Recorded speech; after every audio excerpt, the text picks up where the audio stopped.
কিন্তু এটা পৰিয়ালক আমাক 10 লাখ টকা লাগিব মুখ্যমন্ত্ৰী। আপোনাৰ টেবুলত উঠি এবাৰ মই তাণ্ডৱ নৃত্য শিৱৰ নৃত্য দিম। এবাৰ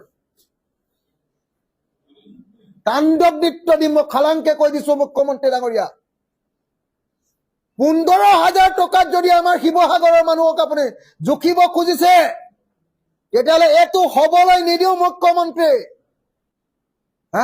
আপুনি একো কৰিব পৰা নাই কাৰণে আপুনি 12 কোটি টকা দি কাপোৰ দিব খুজিছে। দৰকাৰ হলে আমাক কাপোৰ নালাগে,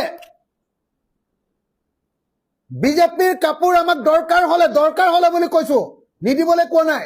দৰকাৰ হলে বিজেপিৰ 12 কোটি টকাৰ কাপোৰ নালাগে, কিন্তু এটা পৰিয়ালক আমাক 10 লাখ টকা লাগিব মুখ্যমন্ত্ৰী। বেছিকে ক্ষতিগ্ৰস্ত এটা সমষ্টিৰ বিধায়ক হিচাপে অসমৰ মুখ্যমন্ত্ৰীক স্পষ্ট ভাষাৰে জনাইছো যে 15,000 টকা নহয়, প্ৰতিটো ক্ষতিগ্ৰস্ত পৰিয়ালক 10 লাখ টকাকে আপুনি দিব লাগিব। যদি নিদিয়ে, অসম বিধানসভাৰ টেবুলৰ ওপৰত যেনেকে উঠিছিলো, মই আপোনাৰ কাৰ্যালয়ৰ টেবুলৰ ওপৰতো উঠিম। কথা খাটাং। মই শিৱসাগৰৰ ৰাইজক লগত লৈ গৈ মুখ্যমন্ত্ৰীৰ ঘৰ ঘেৰাও কৰিম। কথা খাটাং। মুখ্যমন্ত্ৰী ডাঙৰীয়া, আপুনি মোৰ অনুৰোধত শিৱসাগৰৰ মানুহৰ কাৰণে 8 কেজিকে চাউলৰ এটা টোপোলা, 2 কেজিকে দাইলৰ এটা টোপোলা, 1 কেজিকে মিঠাতেলৰ এটা টোপোলা, 1 কেজিকে নিমখৰ এটা টোপোলা আপুনি মোক দিছে, আমাৰ শিৱসাগৰৰ সমষ্টিৰ ৰাইজৰ কাৰণে দিছে। মই তাৰ কাৰণে আপোনাক কৃতজ্ঞতাৰ ধন্যবাদ জনাইছো। এইটো মই অনুৰোধ কৰিছিলো আপোনাক। আপুনি সেইটো অকল মোৰ সমষ্টিতে নহয়, বাকীকেইটা সমষ্টিটো দিছে। কিন্তু তাৰ ভিতৰতো কালি CM যিটো আহিছে, সেইটো চালো যে ক'ৰবাত চাউল আৰু দালি কম আছে। এইটো কোনোবাই গণ্ডগোল কৰিছে নে কি কৰিছে মই নাজানো। আমাৰ শিৱসাগৰত ক'ৰবাত অলপ কম আহিছে, ক'ৰবাত ঠিকে আহিছে। য'ত পেক কৰি দিছে একদম চিল পেক, সেইটো ঠিকে আছে। য'ত মানে পলিথিনেৰে দিছে, সেইটোত চাউল তেল আধা লিটাৰ আহিছে, 1 লিটাৰ দিম বুলি কৈছিলে CM এ। দালি 2 কেজি দিম বুলি কৈছিলে, 1 কেজি আহিছে। চাউল 8 কেজি দিম বুলি কৈছিলে, চাউল 4 কেজি আহিছে। কালি দেখিছো মই টোপোলাখিনি, মই নিজে খুলি চাইছো কালি। সেইটো বাৰু বেলেগ কথা। চাউল 4 কেজি কমকে দিলেও আমাৰ মানুহে জীয়াই থাকিব, এতিয়া আমাৰ পৰিয়াল জীয়াই থাকিব।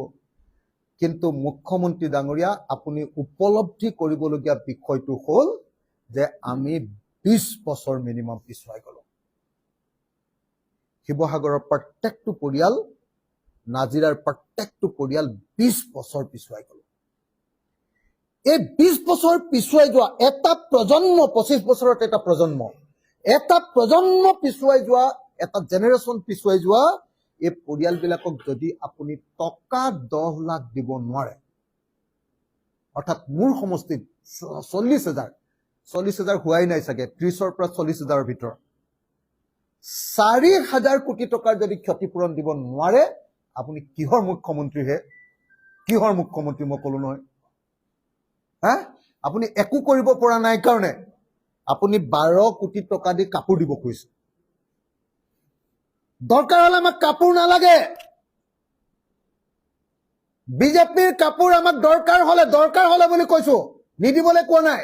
দৰকাৰ হলে বিজেপিৰ 12 কোটি টকাৰ কাপোৰ নালাগে, কিন্তু এটা পৰিয়ালক আমাক 10 লাখ টকা লাগিব মুখ্যমন্ত্ৰী।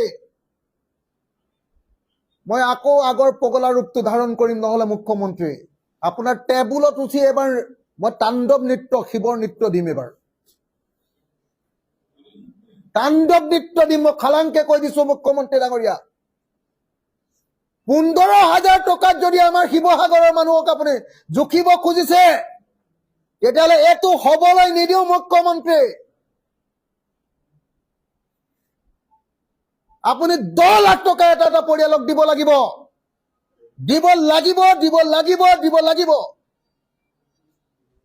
10 লাখ টকাকে আপুনি দিব লাগিব। যদি নিদিয়ে, তেতিয়াহ'লে আকৌ ৰূপ দেখিবলৈ পাব আমাৰ।